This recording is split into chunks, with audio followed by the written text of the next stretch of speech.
आज का जो मेरा वीडियो है वो है हिंदी का। कल आप लोगों का एग्जाम होने वाला है जिसमें कई तरह के क्वेश्चन पूछे जाते हैं और उसमें हल्के हल्के क्वेश्चन पूछे जाएंगे। तो मैंने हल्का हल्का क्वेश्चन लेकर के आया है, तो ज़्यादा लेट नहीं करते हुए मैं बताते जाता हूँ कि किस तरह के क्वेश्चन आपको पूछे जाएंगे। देखिए आइडिया उठ गया है कि कहाँ से क्वेश्चन आ रहा है, तो मैंने वैसे ही क्वेश्चन को लिया है इसमें। तो देखिए इसमें पूछता है कि कारक के कितने भेद होते हैं, तो कारक को जानते हैं आप लोग 8 भेद होते हैं, ठीक। फिर अगला क्वेश्चन पूछता है कि समास के कितने भेद होते हैं, तो समास के 6 भेद होते हैं, ठीक। फिर अगला क्वेश्चन देख लीजिए कि विशेषण के कितने भेद होते हैं, तो विशेषण के आप लोग जानते हैं कि 4 भेद होते हैं, ठीक। आप लोग इसी तरह के छोटे छोटे क्वेश्चन को आप लोग क्या करेंगे, याद रखेंगे। कल आएगा ही आएगा स्टूडेंट। और मैं आप लोगों को बता दूं कि अगला जो 10th का एग्ज़ाम होने वाला है, अगर आपके कोई भाई बहन हैं तो उनको बता दीजिए कि इस चैनल से बहुत ही अच्छी तरह से 10th की भी तैयारी कराई जाएगी। जिस तरह से आपके 12th के 5 नंबरिया क्वेश्चन की 2 नंबरिया क्वेश्चन की कराई गई है, उसी तरह से आपके 10th की भी तैयारी कराई जाएगी। तो आप लोग अपने भाई बहन और दोस्तों को भी शेयर कर दीजिए, जिनसे कि पता चल जाए कि यहाँ पर 10th की भी तैयारी कराई जाती है। तो देखिए अब देखिए क्या पूछा जा रहा है क्वेश्चन कि गणेश शब्द का संधि विच्छेद क्या है। तो गण जोड़ ईश जो होता है वो गणेश शब्द का संधि विच्छेद है। स्टूडेंट आप लोग इतना छोड़ करके और कहीं मत जाएं। हिंदी व्याकरण में लिंग के कितने भेद होते हैं, तो लिंग के 2 भेद होते हैं, स्त्रीलिंग और पुल्लिंग, ठीक। फिर इसी तरह से किस कवित्री को इनमें से आधुनिक युग की मीरा कहा जाता है, तो महादेवी वर्मा जो होती है उनको कहा जाता है क्या, जो आपका आंसर कहा है भारत माता ग्रामवासिनी के कवि का नाम लिखे। मतलब भारत माता ग्रामवासिनी जो कहानी है उनके कवि कौन है, तो वो सुमित्रानंदन पंत हैं, ठीक।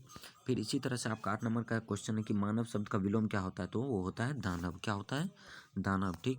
फिर अगला क्वेश्चन देख लीजिए, कविवर रविन्द्रनाथ ठाकुर के रचनाकार कौन है, तो आचार्य हजारी प्रसाद द्विवेदी जो हैं इनके कविवर रविन्द्रनाथ ठाकुर के रचनाकार हैं, ठीक। फिर अगला क्वेश्चन देख लीजिए, अगला कहता है लंबोदर शब्द कौन सा समास है, तो वो लंबोदर शब्द जो होता है वो बहुव्रीहि समास है, क्योंकि ये मेन है। लंबोदर जो होता है मेन फैक्ट होता है, इसी तरह से इसको पूछ लिया जाता है। तो हर बार नहीं पूछा जाता, 2-3 बार पूछ लिया जाता है।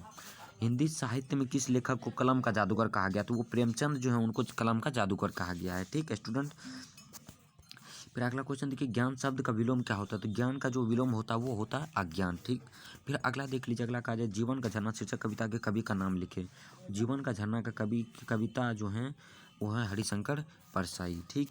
अब देखिए हिंदी में कहता है स्वर वर्ण कितने हैं, हिंदी में स्वर वर्ण 11 हैं, ठीक। आप सभी को पता होगा अ आ हर्ष ई दीर्घ ई, ये सब क्या है, स्वर वर्ण है, ठीक। फिर अगला क्वेश्चन देखिए, शब्द का लिंग निर्णय करिए। मतलब मोती शब्द का बोलेगा लिंग निर्णय, मतलब वो कौन सा लिंग है, पुल्लिंग है स्त्रीलिंग है, तो मोती जो है वो पुल्लिंग है, क्योंकि मोती पूछ देगा, सोना पूछ देगा, चांदी पूछ देगा कि ये सब कौन सा लिंग है। तो यही मेन फैक्ट को आप लोग याद रखेंगे और छोटे छोटे चीज़ों को याद रखेंगे तो आपका एक भी नंबर नहीं छूटेगा। इनमें से कौन सी प्रेमचंद की रचना है, तो वो गोदान जो है वो प्रेमचंद की रचना है, ठीक। फिर अगला क्वेश्चन बोलता है कि धर्म शब्द का विशेषण क्या है, धर्म शब्द का विशेषण होता है धार्मिक, ठीक।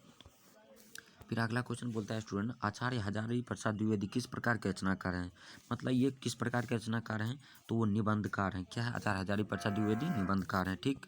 फिर बोलता है कि कलम शब्द का लिंग निर्णय के लिए, मतलब कलम कौन सा लिंग है, पुल्लिंग है या स्त्रीलिंग, तो कलम जो होता है वो स्त्रीलिंग है। देखिए कलम से आपको पता नहीं चलता है कौन सा होगा, तो इसी तरह क्वेश्चन याद रखेंगे। माँ बाप शब्द कौन सा समास है, तो माँ बाप जो होता है वो द्विगु समास होता है, ठीक। फिर अगला क्वेश्चन देख लीजिए, रामधारी सिंह दिनकर का जन्म किस वर्ष हुआ था, तो 1908 ईस्वी में। जन्म से भी 2 क्वेश्चन पूछ दिया जाता है, जन्म और मरण से। तो आप लोग इसी तरह के अगर जन्म और मरण याद रखेंगे, जैसे रामधारी सिंह दिनकर हो गया, सुमित्रानंदन पंत हो गया, अगर इन दोनों को याद रख लेते हैं तो आपका एक भी नंबर नहीं छूटने वाला है। फिर अगला पूछता है कि ठिठुरता व गणतंत्र साहित्य की कौन सी विधा है, तो वो एकांकी है। क्या है, एकांकी, ठीक। फिर अगला क्वेश्चन देख लीजिए, बोलता है अन्य शब्द का संधि विच्छेद क्या है, तो उनका जो संधि विच्छेद होता है अन्य जोड़ निय, अन्य जोड़ निय, अन हलंत जोड़ निय, ये क्या होता है, अन्य है, ठीक। अब अगला है, इनमें से कौन सी रचना महादेवी वर्मा की है, तो गौरा जो है, गौरा वो महादेवी वर्मा की है, ठीक है स्टूडेंट।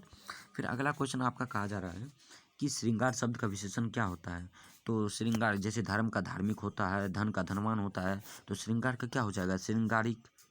यहाँ देखिए कितना क्वेश्चन बन गया, 1, 2 और 3। तो धर्म का धार्मिक, धर्म का पूछेगा विशेषण क्या होता है, तो धार्मिक होता है, क्योंकि देखिए 3 ही मेन ऐसे हैं जो विशेषण में पूछे जाते हैं, धार्मिक, धनवान और श्रृंगारिक, ठीक। इन्हीं 3 को याद रखेंगे तो आपका एक भी नंबर नहीं छूटेगा। देखिए इसमें 25 क्वेश्चन था जो मैंने करा दिया। फिर मैं अगला क्वेश्चन ले लेता हूँ, अगला आपका फिर 25 क्वेश्चन आगे करा देता हूँ। फिर अगला क्वेश्चन देखिए क्या कहा जा रहा है। हाँ, अगला क्वेश्चन आप सभी के सामने दिख रहा होगा। देखिए अगला क्वेश्चन भी देखिए एक ही तरह के पूछे जाते हैं कि अन्य शब्द का संधि विच्छेद क्या है, तो अन्य जोड़नी है। ठीक, फिर अगला क्वेश्चन देख लीजिए कि मानव शब्द का विलोम क्या होता है, तो मानव का होता है दानव।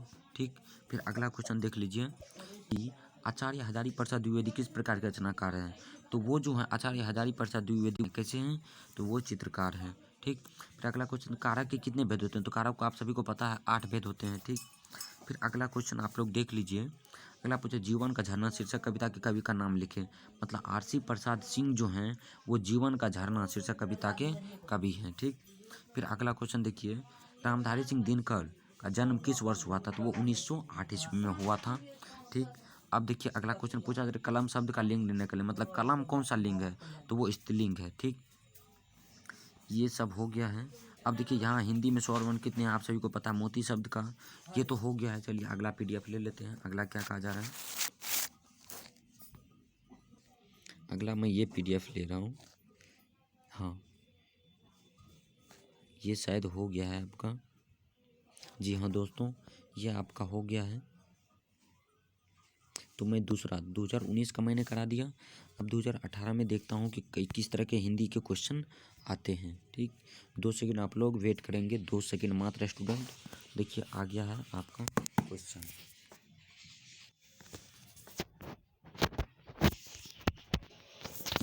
तो देख लीजिए स्टूडेंट हैं। ठीक, अब देखिए अगला क्वेश्चन आपका क्या कहा जा रहा है कि कथा सम्राट प्रेमचंद का जन्म स्थान कहाँ है, तो देखिए क्या क्या बन गया क्वेश्चन। कथा सम्राट कौन है, प्रेमचंद, मतलब पूछ देगा कि प्रेमचंद कैसे कवि हैं, तो वो कथा सम्राट हैं। कैसे कवि हैं, कथा सम्राट हैं। और कथा सम्राट प्रेमचंद का जन्म स्थान कहाँ है, तो वाराणसी में है। ठीक, आप सभी इतना को याद रखेंगे। अगला क्वेश्चन कहता है इनमें से रामवृक्ष बेनीपुरी की रचना कौन सी है, तो वो मंगर जो है वो रामवृक्ष बेनीपुरी की ये कहानी है। जीवन का झरना कविता के कवि का नाम लिखे, तो आरसी प्रसाद सिंह। ठीक, फिर देखिए अगला कहता है कि कलम का जादूगर किस रचनाकार को कहा जाता है, तो वो रामवृक्ष बेनीपुरी को कलम का जादूगर कहा जाता है। ठीक है स्टूडेंट, फिर अगला देख लीजिए कविवर रविन्द्रनाथ ठाकुर के रचनाकार कौन है, मतलब कविवर रविन्द्रनाथ ठाकुर के रचनाकार कौन है, तो वो सोहनलाल द्विवेदी हैं, मतलब द्विवेदी जो हैं वो कविवर रचनाकार हैं। अगला क्वेश्चन पूछा था आज खाए और कल के इखे झक्के ताके जो रखना है किस पाठ से उद्धृत है, तो पंच परमेश्वर से ये उद्धृत है। ठीक, अब देखिए अगला क्वेश्चन कहा जा रहा है, तो ये देखिए मैं अगला वीडियो में फिर से आप लोगों के लिए लेकर के आ रहा हूँ, तो तब तक आप लोग इतना को कंप्लीट कर लीजिए। और फिर मैं 50 ऑब्जेक्टिव जो हूँ वो संज्ञा सर्वनाम विशेषण जितने भी हिंदी व्याकरण से पूछे जाते हैं मैं वो लेकर के आ रहा हूँ, तब तक आप लोग इतना कर लीजिए।